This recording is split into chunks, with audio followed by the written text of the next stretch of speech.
pemerintah. Semangat yang kita gaungkan adalah bagaimana swasembada pangan itu bisa dipenuhi oleh masyarakat kita sendiri di dalam negeri. Nah, kita juga harus mengawasi mereka untuk semua kebijakannya itu benar-benar melindungi atau tidak petani kita, petani sapinya sendiri kalau kasusnya daging. Ya.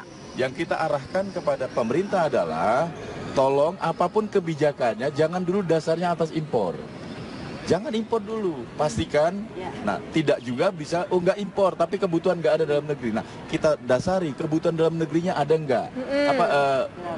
Barang di dalam negeri ada nggak? Contoh sapi. Mereka meyakini daging sapi rakyat ada. Petani sapi kita itu punya.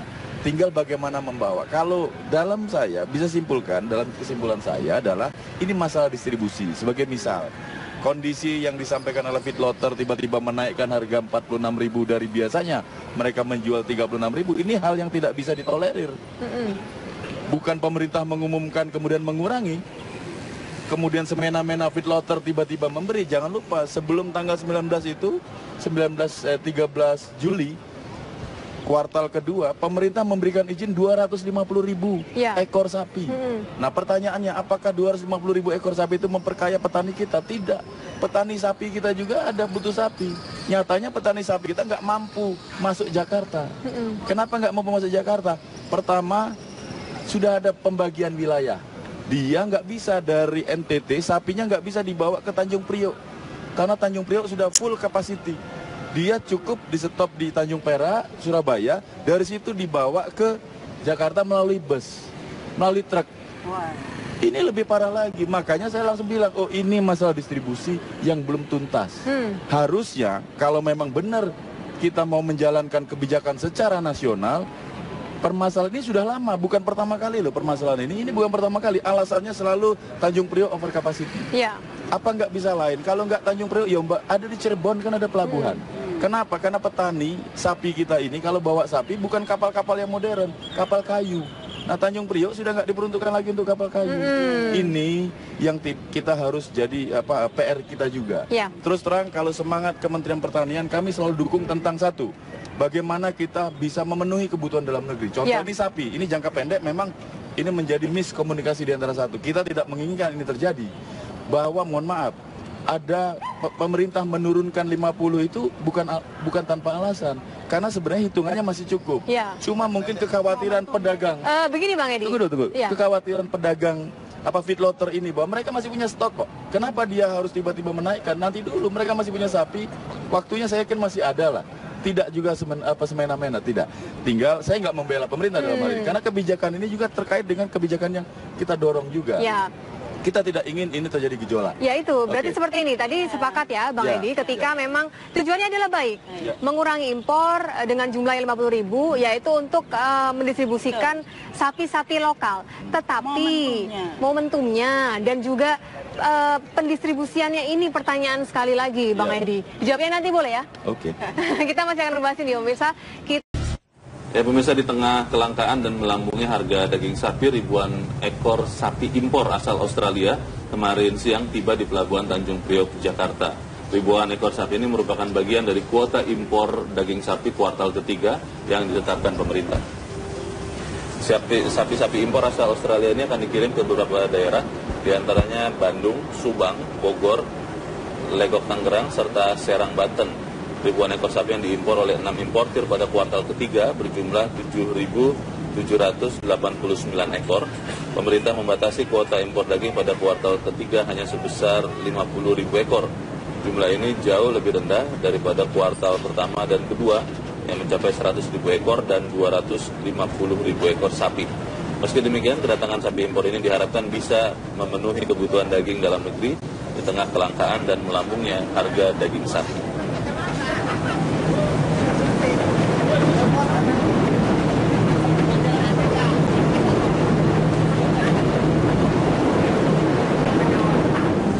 Presiden Presiden Joko Widodo menegaskan impor daging sapi ini terpaksa diimpor karena tidak tersedia daging sapi di pasaran khususnya di Jakarta dan Jawa Barat akibat ditimbun oleh oknum yang tidak bertanggung jawab.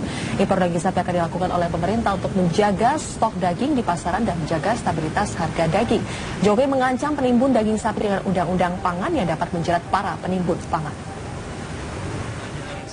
Kalau kita impor banyak, harga daging bisa turun menjadi 100.000 atau 90.000 enggak? Saya ingin bandingkan harga di negara yang lain.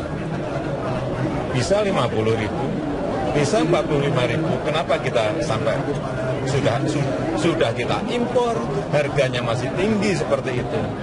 Apa jalan keluarnya? Ya nanti saya akan bilang langsung. Sebentar lagi akan kita datangkan. Udah. Yang murah. Mafia daging apa, Pak? Pesan untuk para mafia daging ini.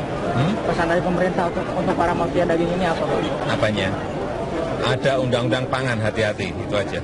Sementara itu pemirsa, Ketua Komite Daging Sapi se-Jakarta Raya menuding naiknya harga daging sapi di sejumlah daerah di Jakarta dan Jawa Barat karena upaya swasembada pangan di sektor daging sapi yang terkesan dipaksakan. Sementara Menteri Perdagangan Amran Sulaiman menyatakan jika diperlukan tindakan impor daging akan dilakukan pemerintah.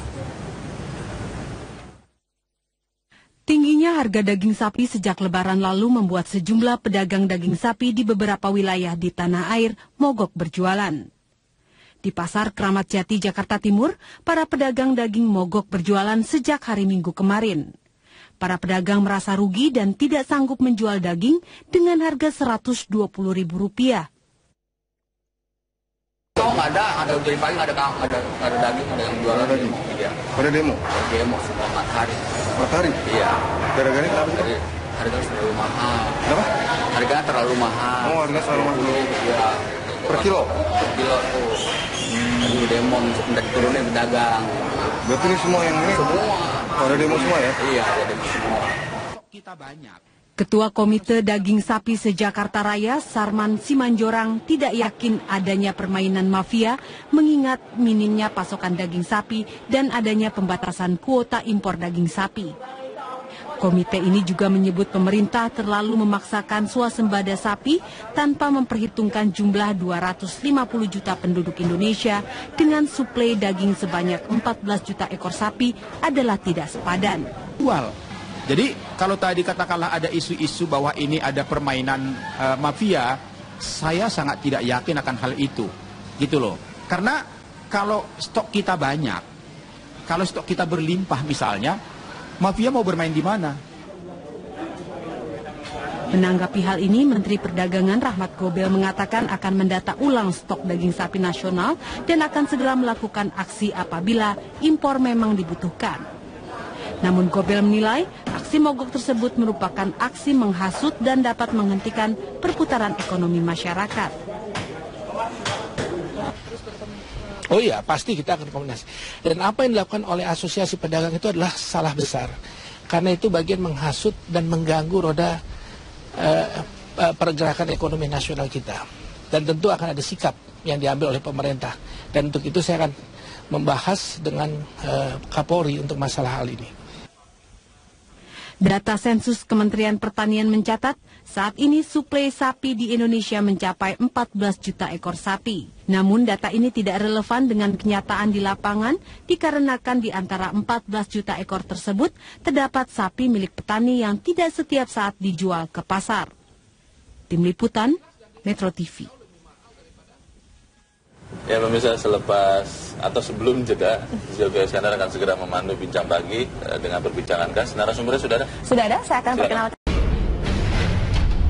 Saya tanya, apa benar tidak ada sapi, stok sapi? Cukup Pak, berapa bulan? 3 Pak. Daging kita itu harus dari sapi lokal, sementara produktivitas sapi lokal kita itu relatif terbatas.